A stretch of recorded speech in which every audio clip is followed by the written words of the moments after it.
Tu penses vraiment qu'elle est heureuse, n'est-ce pas? Tu crois qu'elle est passée à autre chose, qu'elle vit sa meilleure vie, qu'elle ne se souvient même plus de ton nom. Et cette pensée, elle te ronge de l'intérieur. Mais laisse-moi te dire quelque chose qui va changer ta perception de tout ça. Le bonheur, c'est une illusion. La version d'elle que tu vois aujourd'hui, ce n'est qu'un masque, une mise en scène soigneusement élaborée pour te faire croire qu'elle s'épanouit. Mais voici une vérité que la plupart des hommes ne réalisent jamais. Si elle s'en fichait vraiment, elle n'aurait rien à prouver. Le jour où elle commence à poster davantage, à rire plus fort, à exhiber sa nouvelle vie, ce n'est pas parce qu'elle t'a oublié, c'est parce qu'elle veut que tu le vois. Et si elle veut que tu le vois, c'est qu'une part d'elle s'en soucie encore. Mais toi, tu tombes dans le piège. Tu la surveilles, tu analyses chaque détail, tu te convaincs qu'elle t'a déjà remplacé. Et c'est exactement pour ça que tu te sens faible. Parce que plus tu réagis, plus tu confirmes le pouvoir qu'elle a sur toi. C'est là que le stoïcisme entre en jeu. C'est ici que tu reprends le contrôle. L'homme le plus fort, c'est celui qui ne bronche pas. Celui qui n'a pas besoin de vérifier son profil, de poser des questions aux amis communs ou de se demander avec qui elle est. Parce qu'un homme maître de ses émotions, c'est un homme qu'elle n'oubliera jamais. Alors, voici la vraie question. Es-tu prêt à te libérer de cette illusion? Es-tu prêt à arrêter de laisser son existence dicter tes émotions? Si c'est le cas, commence maintenant. Si tu es prêt à voir la vérité, appuie sur « J'aime », abonne-toi, active les notifications et écris en commentaire « Je vois à travers l'illusion ». Maintenant, commençons. Première, la vérité sur son bonheur. Tu vois les photos, les sourires forcés, ces instants soigneusement filtrés pour donner l'impression qu'elle rayonne sans toi. Et tu y crois. Tu tombes dans l'illusion, comme un papillon attiré par la flamme, te convainquant qu'elle est vraiment heureuse, qu'elle ne s'est jamais retournée, que tu n'étais qu'un simple chapitre de son histoire. Non, ce n'est pas comme ça que fonctionne la psychologie humaine. Si elle était vraiment heureuse, elle n'aurait pas besoin de le prouver. Elle ne serait pas en train d'exposer chaque prétendu moment incroyable, parce que le véritable bonheur est silencieux, il n'a pas besoin de public. Ce que tu vois, c'est un mécanisme de défense, une tentative désespérée de contrôler le récit, de te convaincre qu'elle est heureuse avant même que tu ne te poses la question. Mais au fond, dans les moments où personne ne regarde, quand la caméra est éteinte, c'est là que la vérité la rattrape. C'est là qu'elle ressent le poids de ce qui manque. Et devine quoi? Ce silence, ce vide, ne fait que grandir lorsqu'elle réalise que tu ne regardes plus.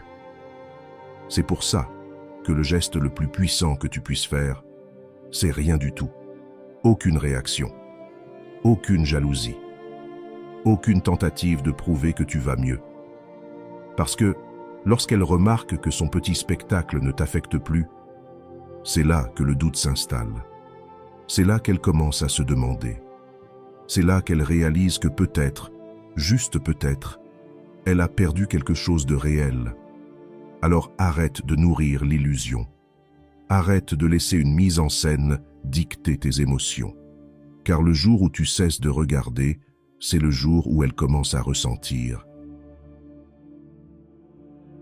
Deuxième, l'illusion du remplacement. Tu la vois avec quelqu'un de nouveau et ton estomac se noue. Ton esprit s'emballe. Comment a-t-elle pu tourner la page si vite? Tu commences à te comparer à lui, à te demander ce qu'il a que tu n'as pas. Et en un instant, tu tombes dans le plus grand piège de tous. Croire que tu es remplaçable. Non, ce n'est pas comme ça que ça marche. Voici ce que tu dois comprendre. Les gens ne remplacent pas, ils se distraient. Quand quelqu'un se jette immédiatement dans une nouvelle relation après une rupture, ce n'est pas parce qu'il a trouvé mieux, c'est parce qu'il fuit le vide. Ils essaient d'engourdir ce qu'ils refusent d'affronter. Et plus vite ils passent à autre chose, plus tu dois comprendre ce qui se passe vraiment. Les relations pansements ne sont pas une question d'amour, elles sont une question de déni. Elles servent de bouclier contre le silence, un moyen d'échapper à la réalité d'un manque. Et voici la meilleure partie. Le jour où elle cessera de fuir, où elle ralentira enfin et regardera en arrière, c'est là que le regret l'écrasera. Parce qu'une vraie connexion ne disparaît pas du jour au lendemain.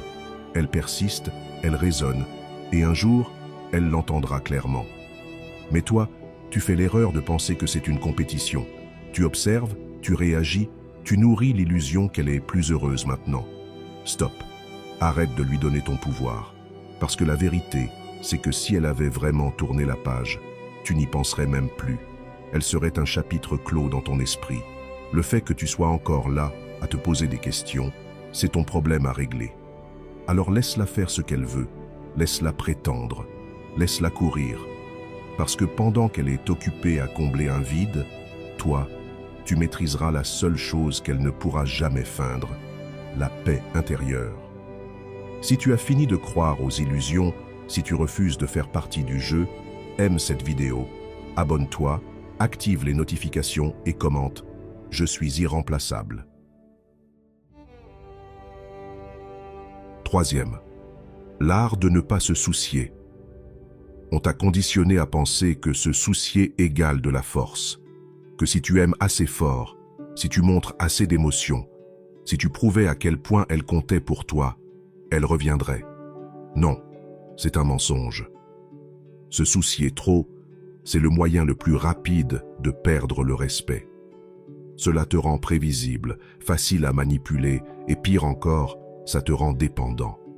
Les femmes ne poursuivent pas les hommes qui ont besoin d'elles. Elles poursuivent les hommes qui n'ont besoin de personne. Soyons clairs, ne pas se soucier ne signifie pas devenir froid, vieux ou amer. Cela signifie devenir détaché. Cela signifie maîtriser l'art de la discipline émotionnelle, où rien à l'extérieur de toi n'a le pouvoir de bouleverser ta paix intérieure. Et une fois que tu atteins ce niveau, c'est là que les gens commencent à graviter vers toi. Parce qu'un homme qui n'est pas désespéré d'attention, un homme qui n'est pas affecté par la perte, un homme qui agit parce qu'il le choisit, pas parce qu'il y est forcé, c'est l'homme le plus rare.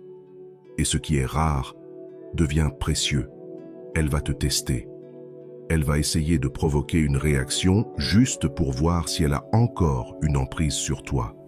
Elle pourrait même essayer de revenir, pas parce qu'elle te veut, mais parce qu'elle veut savoir si elle peut toujours t'avoir.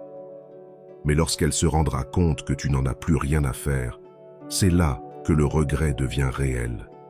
Parce qu'une femme ne ressent pas la perte lorsqu'un homme pleure pour elle. Elle ressent la perte lorsque lui cesse de penser à elle. Quatrième, transformer la douleur en puissance. En ce moment, tu la ressens, le poids dans ta poitrine, les nuits sans sommeil, les pensées incessantes qui reviennent toujours à elle. Tu te dis que ça va, mais au fond, une partie de toi souffre encore, se demande encore, est encore coincée. Mais voici ce que la plupart des hommes ne comprennent jamais. La douleur n'est pas ton ennemi. La douleur est ton carburant. Le stoïcisme enseigne que la souffrance n'est réelle que lorsque tu lui résistes. Le moment où tu arrêtes de lutter contre elle, où tu arrêtes de fuir et que tu l'affrontes de front, c'est là que tout change. Parce que la douleur a un seul but, te rendre plus fort. Pense aux plus grands hommes de l'histoire, les guerriers, les leaders, les légendes. Chacun d'eux a été forgé dans la douleur, pas dans le confort, pas dans la facilité, mais dans la lutte. Et ce qui les sépare des faibles, c'est qu'ils n'ont pas laissé cette douleur les briser, ils l'ont transformée. Tu peux t'asseoir dans ce chagrin et te laisser consumer, ou tu peux prendre cette même énergie et la rediriger vers quelque chose de plus grand.